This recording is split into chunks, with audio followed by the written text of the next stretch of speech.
जय जगन्नाथ। ମୁଁ ସରୋଜ କୁମାର ଆଉ ଗୋଟେ ମୋଟିଭେସନାଲ ସ୍ପିଚରେ ଆପଣଙ୍କୁ ସ୍ୱାଗତ। ଆଚ୍ଛା କହିଲେ ସାଙ୍ଗମାନେ, ଆମେ ବାପାଙ୍କୁ ଭଲସେ ଚିହ୍ନିଛେ? ମୋତେ ବେଳେବେଳେ ଲାଗେ ବୋଧହୁଏ ଆମେ ଠିକ୍ସେ ଚିହ୍ନି ପାରିନେ, ଠିକ୍ସେ ଭଲ ପାଇପାରିନେ ବାପାଙ୍କୁ। ମନେ ମନେ ଭାବେ ମୁଁ ବାପାଙ୍କୁ ଖୁବ୍ ଭଲ ଭାବରେ ଚିହ୍ନିଛି,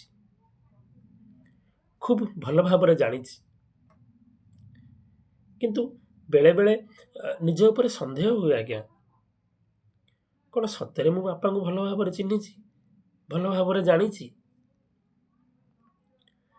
ଯଦି ସତରେ ମୁଁ ତାଙ୍କୁ ଜାଣିଥାନ୍ତି ନା, ତେବେ କ'ଣ ମୁହଁ ଖୋଲି ଥରେ ମୁଁ ଆଇ ଲଭ୍ ୟୁ ବାପା ବୋଲି କହିପାରିନଥାନ୍ତି? ଯଦି ସତରେ ମୁଁ ତାଙ୍କୁ ଜାଣିଥାନ୍ତି, ତେବେ ତାଙ୍କ ହାତରୁ ଟଙ୍କା ନେବା ବେଳେ କ'ଣ ମୁଁ ତାଙ୍କ ହାତରେ ଥିବା ଫୋଟକାକୁ ଦେଖିନଥାନ୍ତି?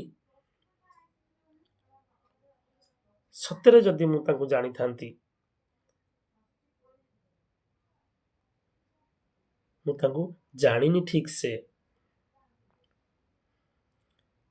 ସତରେ ଯଦି ମୁଁ ତାଙ୍କୁ ଜାଣିଥାନ୍ତି, ତେବେ ତାଙ୍କ ନୂଆ ଡ୍ରେସ୍ ମୁଁ ମାଗିବା ପୂର୍ବରୁ ସିଏ ମୋତେ ଆଣି ନୂଆ ଡ୍ରେସ୍ ଦେଇ ଦେଉଥିଲେ। ସେତେବେଳେ ମୁଁ ତାଙ୍କ ପିନ୍ଧିଥିବା ସାର୍ଟକୁ ଦେଖିପାରିନଥାନ୍ତି?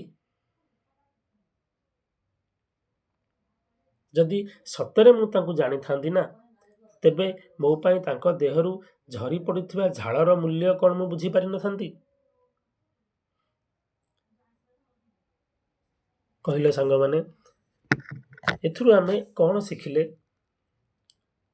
ବାପା ଗୋଟେ ଶବ୍ଦ, ବହୁତ ବଡ଼ ଶବ୍ଦ, ଯେ କି ପ୍ରତି ମୁହୂର୍ତ୍ତରେ ଆମେ ଯେତେବେଳେ ବି ଛୋଟବେଳେ ଆମେ ପଢ଼ିଲା ବେଳେ କଲେଜରେ ହେଉ, ସ୍କୁଲରେ ହେଉ, ଯେତେବେଳେ ଆମର ଯାହା ଅଭାବ, ସେ ଯୋଉଠୁ ଯାହା କରିକି ଆମକୁ ଆଣି ଦିଅନ୍ତି। କେବେ କୁହନ୍ତିନି ଯେ ମୋ ପାଖରେ ଆଜି ପଇସା ନାହିଁ, କାଲି ଆଣିବା କି ଆଜି ଆଣିବା।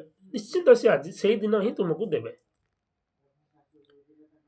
ଆପଣ ଚପଲ ମାଗିଦେବେ, ସେ ଚପଲ ଦେଇଦେବେ, କିନ୍ତୁ ସେ ଫଟା ଚପଲ ଗୋଟେ ପିନ୍ଧିଥିବେ।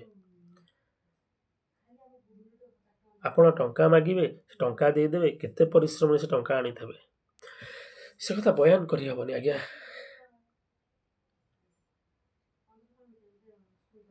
ଯଦି ବାପାଙ୍କୁ ଭଲ ପାଉଥିବେ ନା,